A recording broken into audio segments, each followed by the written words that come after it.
ya, apakah dengan cara begini dia akhirnya lolos, jadi nggak sampai dimasukkan ke ini ya, ke pengadilan gitu ya.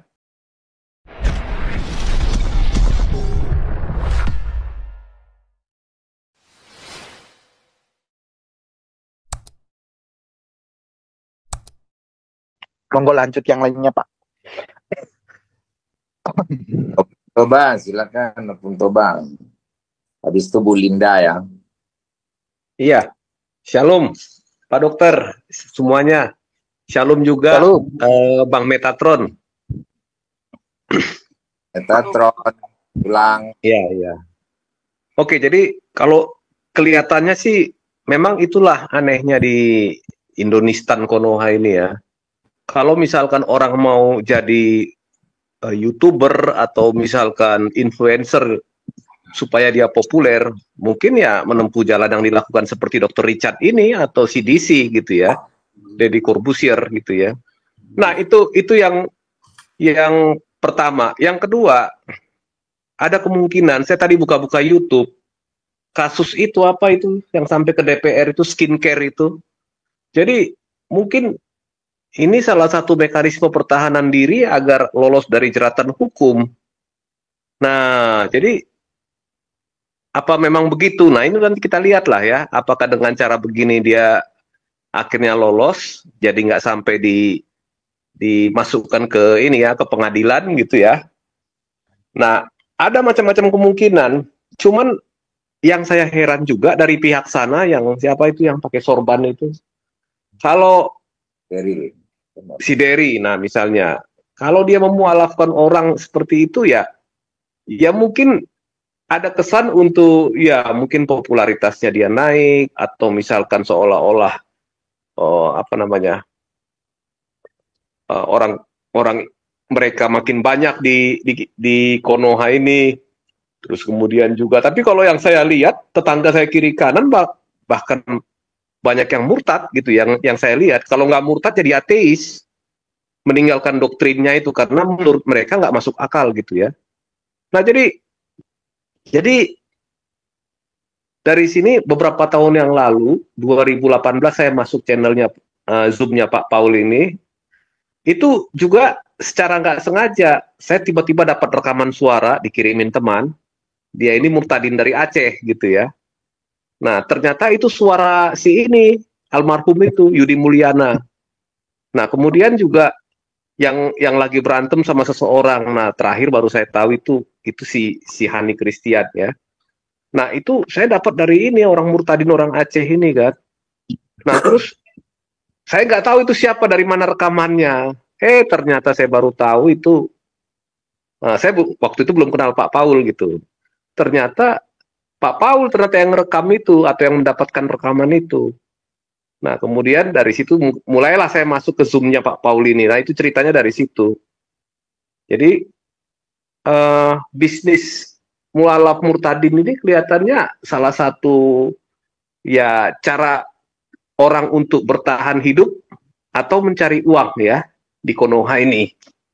Ya sebetulnya kalau masalah agama ada pemurnian sih. Kalau orang misalkan dia memang seperti yang tipe yang seperti ini, kalau nggak cocok gitu ya, mending dia pergi gitu kan. Kenapa?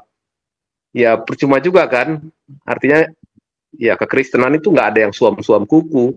Harus firm, harus tegas gitu. Nah ya kalau misalkan memang nggak cocok ini ya silahkan. Toh dia juga dalam hierarki agama Kristen bukan seorang tokoh yang menonjol.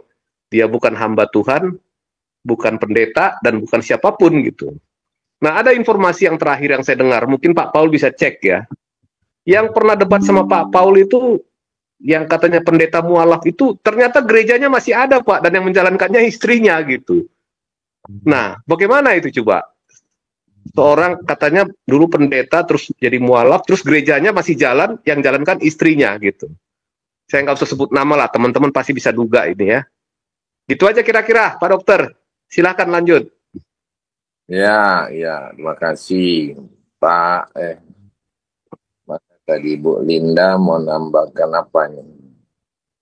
Habis Bu Linda, Pak Franz, baru the student. Ya, Shalom, saya mau bicara sama Prof, Pak Prof.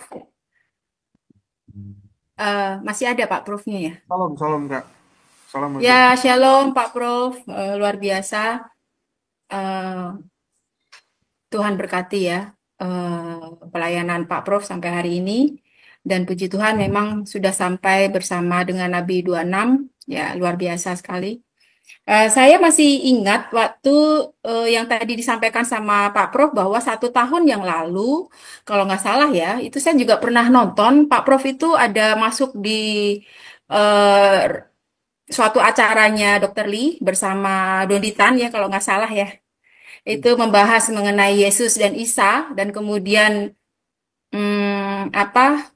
si Donitan itu memperlihatkan dua katanya kitab suci Injil ya terjemahan dari LAI dan ini memang untuk kita sendiri yang Kristen kita perlu hati-hati juga ya bahwa yang menjadi kebanggaan bahwa dari mereka adalah kitab itu ya mungkin bisa nonton Pak Prof mungkin juga tahu ya mengenai hal ini dan kedua kitab itu cuma saya lupa ya yang satu itu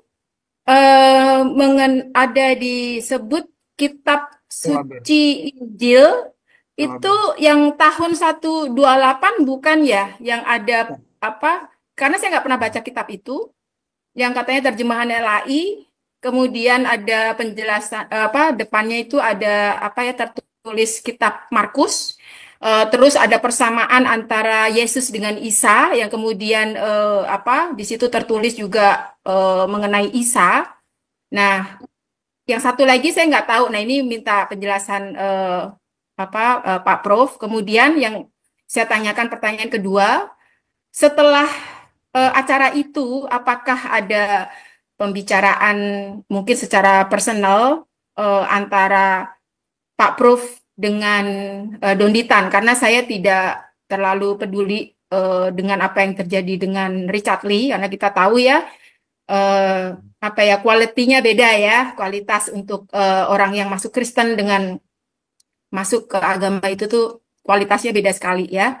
Dan itu akan terlihat jelas dari buahnya, buah pengajaran itu ya. Kalau memang masuk ke Kristen sudah pasti itu menuju kepada kebenaran Yesus Kristus. Nah itu pertanyaannya Pak Prof, kitab yang satu lagi itu apa? Karena dia menunjukkan dua kitab ya, dua kitab Injil ya, kitab suci Injil katanya gitu. Kemudian yang pertanyaan kedua, apakah ada pembicaraan mengenai pembahasan Yesus adalah Isa yang mungkin itu di belakang layar yang bisa di-sharing kepada kita semuanya. Begitu Pak Prof. Thank you. Ya, itu kitab yang ditunjukin itu kitab Selaber kalau nggak salah. Itu Oke. dipakai sama orang Belanda dulu waktu kita Indonesia sendiri belum merdeka gitu.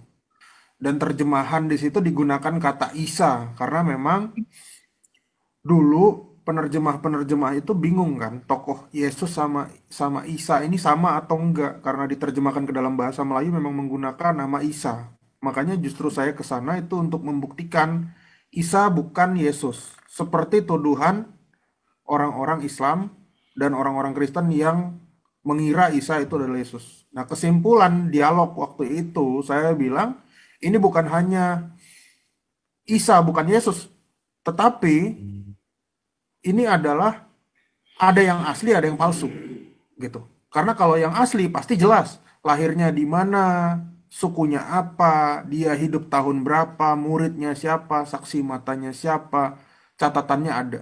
Kalau yang palsu itu pasti semua ngeraba-raba, nggak jelas dia orang apa gitu. Coba tanya sama orang Islam, Isa orang apa? Mereka pasti akan bilang itu orang Arab. Kalau mereka bilang orang Israel, dalilnya mana?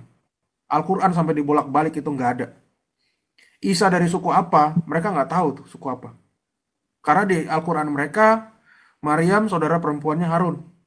Tapi kalau di kita jelas, Yesus tuh Yehuda. Karena Mesias tuh harus dari Yehuda, lahir di Bethlehem. Mereka ditanya Isanya lahir di mana, mereka nggak tahu.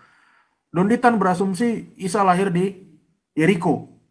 Bagaimana mungkin di Yeriko pada saat itu ada kurma? Karena Yeriko itu bagaimana mungkin eh, Isa sama dengan Yesus, sementara Yesus lahir di Bethlehem. Bethlehem itu tempat yang dekat sama Yerusalem, dataran tinggi. Bagaimana bisa ada kurma? Sementara Yeriko dia cocok-cocokin supaya bisa digambarkan bahwa Yeriko itu ada kebun kurmanya gitu. Nah, di ending setelah selesai dialog saya sama si Donditan, sebetulnya waktu itu di ruangan itu ya, di ruangan itu kalau memang dia 2 tahun lalu sudah mualaf, berarti saya satu-satunya Kristen di ruangan itu. Karena di ruangan itu ada saya bawa 2 koper buku, satu pun saya tunjukin itu nggak dikasih kesempatan sama Donditan, nggak dikasih kesempatan sama Richard Lee, dan Donditan saat saya bukain bukunya dia tidak berani membaca bukunya, padahal bukunya itu Ibnu Katsir. Ya, di dalam itu ada berapa orang, teman-teman mungkin ngelihat cuma ada 3 ya, saya, Donditan, sama Richard Lee jadi host. Sebetulnya kameramennya Richard Lee itu Islam, 2 orang ya, orang Palembang, karena dia ngomong sama saya. Gitu. Ada pembantunya juga Muslim pakai jilbab, dan si Donditan ini ditemani oleh para pengawal-pengawalnya yang badannya gede ya. Nggak segede Dery Sulaiman. Dery Sulaiman kan 2 pintu, ya ini memang 1 pintu cuman yang jumbo. Itu si Prince Mualaf sama satu lagi si Eric. Ya, Eric yang mau ribut sama si Luga, nonjok. Sama Luga. Pak Paul gedean mana, Prof? Oh, gedean mereka.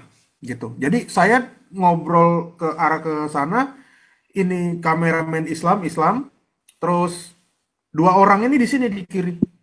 Nah, si Donditan itu dengan lagak bersilanya itu ya, saya mau nunjukin data Ibnu Katsir, dia nggak mau. Bahwa memang di Ibnu Katsir ada tertulis Paulus.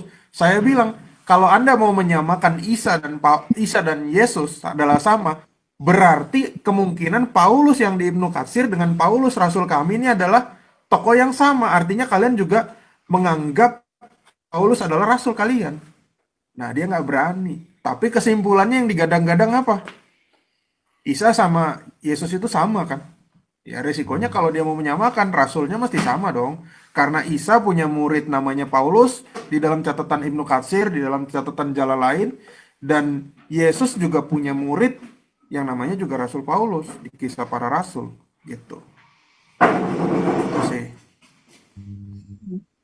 Ya memang kalau termasuk saya gitu memang belum pernah membaca untuk kitab suci Injil yang tahun 128 kalau nggak salah ya Prof. Tapi dalam pengajarannya Pastor Paul itu pernah memang dijelaskan. Nah itu ada 2. Yang satu lagi itu apakah kitab yang sama ya? Tahun 1928 Indonesia belum merdeka. Itu baru selesai Sumpah Pemuda. Jadi bagaimana mungkin ada LAI membuat kitab tahun 1928? Lembaga Alkitab Indonesia. Indonesianya aja belum ada. Bagaimana mungkin? Pertanyaannya Bu Linda, satu lagi. Bu Linda nanya apa? Iya, karena di video rekaman yang di YouTube itu dia menunjukkan LAI kan, gitu kan, dan Pak Prof sempat mengiyakan seperti itu kan, maksudnya ya gitu ya, saya nggak tahu mengiyakan karena Yesus. Ya, terjemahan lama. Video itu juga ada 48 menit dipotong ya. Narasi saya yang agak kejam dipotong sama Richard dan saya minta dokumen aslinya nggak dikirim, saya minta ke asistennya, nggak dikirim. Ya, saya ada bilang tentang Nabi yang menggauli anak kecil tuh nggak ditampilin. Terus Nabi Muhammad tidak pernah membuat mujizat itu juga nggak dimasukin. Terus Allah menghidupkan orang mati itu juga nggak ada, tidak dipost sama mereka. Jadi pembicaraan itu tidak hanya melulu kepada Yesus adalah Isa menurut klaim mereka ya? Ya saya buktikan kalau memang tokoh yang sama, kenapa jalan ceritanya beda, gitu. Kenapa jalan ceritanya beda dan maknanya apa, gitu. Salah satu tuduhan dan memang mereka lemparin itu, Yesus itu membangkitkan manusia seizin Allah kata mereka. Sementara di Alkitab Yesus membangkitkan Lazarus dan siapa tuh anak kecil itu, cewek, itu tanpa izin. Bahkan kalau kita bilang itu sudah lancang sekali karena waktu Yesus dikatakan Lazarus sudah mati, Yesus masih bilang apa? Dia hanya tertidur. Dia nggak minta izin, dia udah memvonis. Nah, saya tantang ke mereka, di mana bukti Allah membangkitkan Allah kalian, membangkitkan orang mati. Jangan bersembunyi di balik kisah Yesus yang menghidupkan orang mati. Mereka nggak bisa tunjukin dan di-cut videonya 48 menit. Gitu. Oh ya. Oke, sementara sih itu dulu Prof. Thank you untuk jawabannya. Mungkin yang lain bisa